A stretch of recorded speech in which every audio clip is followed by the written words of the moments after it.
guys, it's Herbivore Beauty. Welcome back to my channel. I am here making a video basically about my solo travel in Costa Rica. I know you guys had a lot of questions, and so I wanted to put them all together and talk about my experience.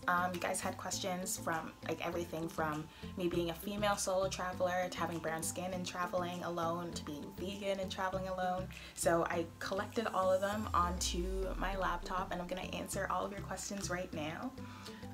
To start off, you guys wanted to know basically like how I'm traveling right now. Shouldn't I be in school? No, I'm not in school right now. I don't know if I'm going back to school or not yet, but for now I am just saving up money, working, and traveling. I'm doing this because when I first started, like I made a whole video basically about all of this and why I left school in the first place. So if you don't want to listen to this again, just in case you've already seen it, I'll link my video about this somewhere up here or down there. So yeah, basically I left school. I really want to focus on starting my own business and traveling and just getting more experience and learning about different cultures from people around the world, which is why I left. Also why I chose Costa Rica specifically. I just know ecotourism is super big there and it's really big for me too. And so I went to Costa Rica because I know that their main focus is just to bring in tourism because of the beauty of their environment. And also I wanted to escape the cold of winter. This winter in particular was absolutely freezing and I'm so happy I chose to leave this winter. Also, I really just wanted to go somewhere which has a really good quality fruit.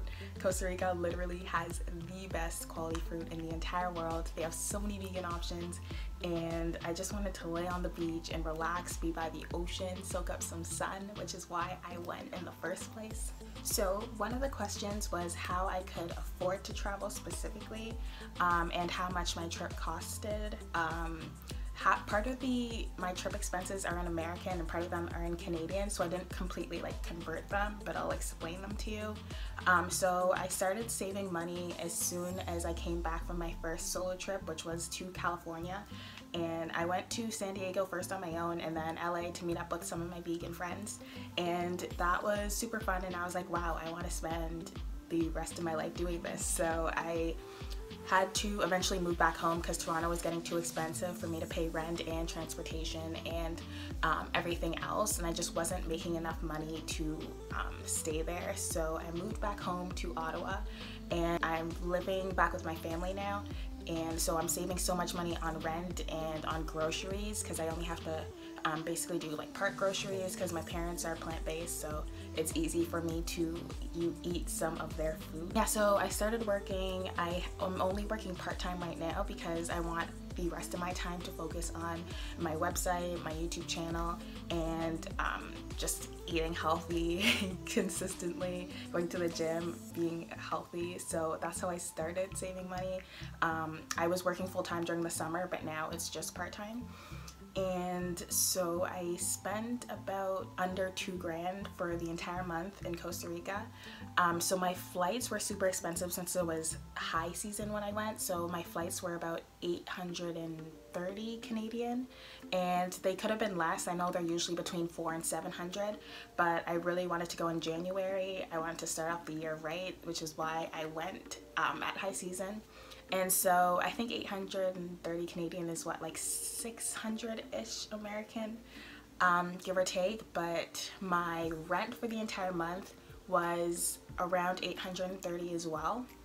And this is in Canadian dollars too. So this is about 1,200 American right now, was my range. And I brought about 500 cash in Canadian, and I only ended up spending about 300. So my entire trip was under 2,000 Canadian and well under 2,000 in American. And I think I spent so little because I only ate out at restaurants like maybe a couple times a week, and I mostly just bought my own groceries, bought a whole bunch of fruit, and just had it for breakfasts, and if I wanted to go out I would, or if I wanted to spend money on going on little excursions I would, but I mostly just got everywhere on my own. I wasn't paying a lot for like, taxis because I was just biking everywhere. It was a really great biking town. And so I really enjoyed that, and I was able to do everything on my own and not have to spend so much money on like the little things like that, which would have brought my costs up a lot. And so you also wanted to know where specifically I went in Costa Rica. I stayed on the Caribbean side. I mostly stayed in Puerto Viejo and the towns surrounding it. So Playa Negra, Playa Cocles, I think that's how you say it, and Manzanillo.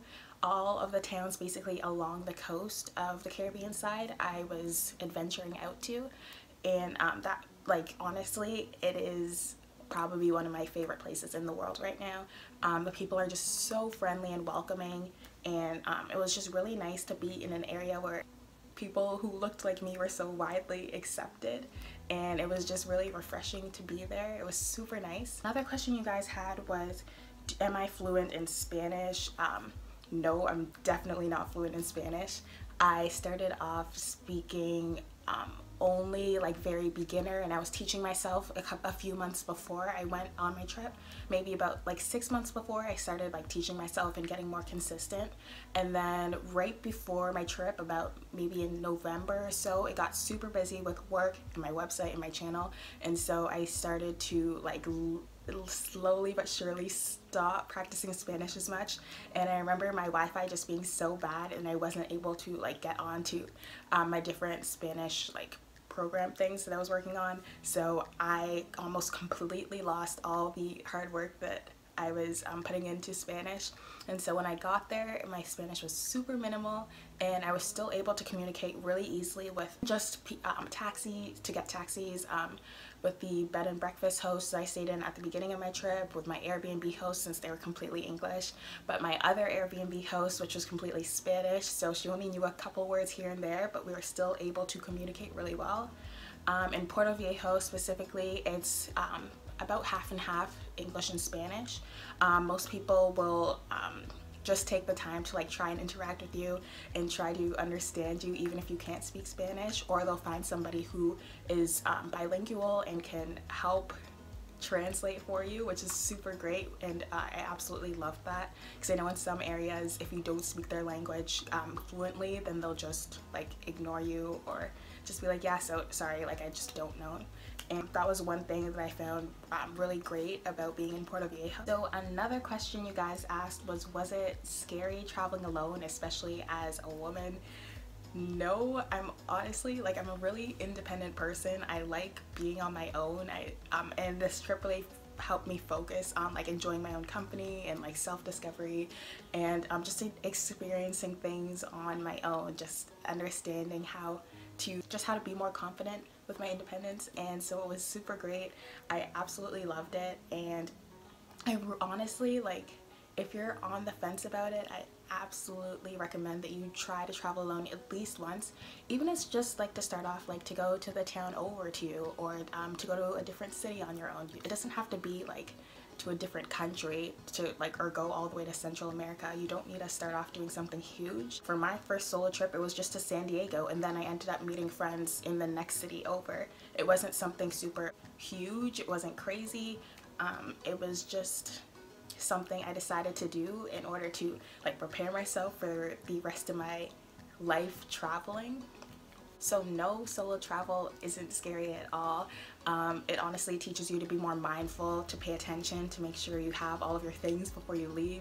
I remember there was this one time when I was waiting for the bus to go to Puerto Viejo, because it's about a 5-hour trip from San Jose to Puerto Viejo, and I was like leaving, and I got on the bus, and it wasn't time for the bus to leave yet, but I remember like I just left my water bottle at the station, so I literally like ran off the bus, and like I tried to communicate with the bus driver, but he was like completely Spanish, so I was just like, oh yeah, like I'll be right back, I know you can't understand me. So I like ran and grabbed my water bottle, and I was like, wow, this is my second day here and I am already forgetting like some of my things. So I definitely was so much more mindful for the rest of the trip, making sure that I had everything, because like I have no one to rely on when I'm solo traveling. It's just me. But I also realized that people are a lot more friendly when you're not going into the place just being completely afraid of being on your own. So the next question was, is Costa Rica cheap? and was where you stayed cheap? No, Costa Rica is not cheap. It's one of the more expensive countries in Central America. It is probably pretty comparable to Ottawa except for the produce. It's definitely a lot cheaper to get like fruits and vegetables there, but everything else is pretty comparable.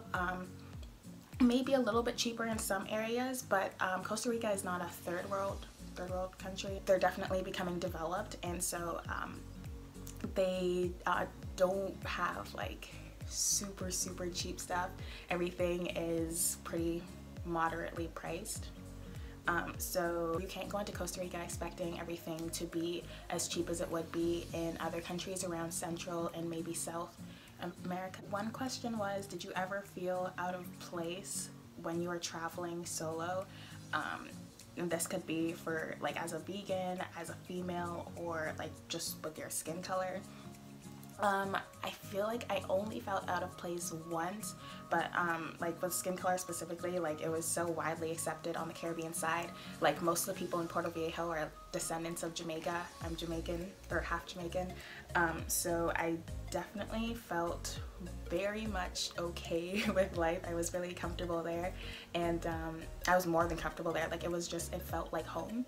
And the only time I sort of felt out of place was when I was actually going back to Canada, and I was in the line at the airport in Costa Rica, and I was in the Air Canada line, and there were hundreds and hundreds of people, and I was the only one with brown skin, and it was just like, it felt kind of discouraging just to see that not a lot of us are just traveling or going on vacation, and you don't see it as much. And I like go search and search and search, and I just want to see a whole lot more like vegan vloggers and vegan travel vloggers and brown skin vegan travel vloggers, and it'd just be really nice to see. So that's the only time I really felt out of place during my entire trip. My next question that I received was what was it like traveling as a vegan?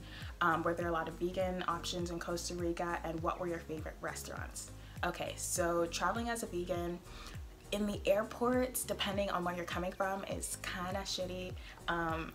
The Costa Rican airport didn't have many vegan options at all, and I tried to make sure that when I was leaving to go back home that I would have a lot of like my own food to bring, but I wasn't sure about the customs and how if I'd be able to bring fruit back just to like eat on the plane, and so I didn't want to stress about that. And since I was already super rushed when I came back to the airport, I didn't have any food to bring. So the one thing that I was able to get was a sandwich at Quiznos, and even though they didn't have a vegetarian one on the menu, I asked them to make me one, because even at like the burger place that they have in the airport, it was only vegetarian, not vegan, so I wasn't able to get that one.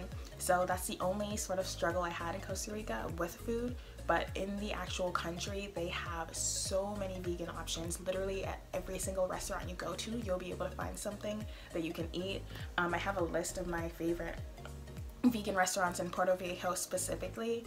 One of them was when I went on a chocolate tour, and pretty much all of the chocolate was vegan. It was mostly just the organic chocolate and cane sugar, and it was called Caribbean's Coffee and Chocolate Tour, and they have like this little cafe with the best banana chocolate chip muffins in the world. I got so many of them.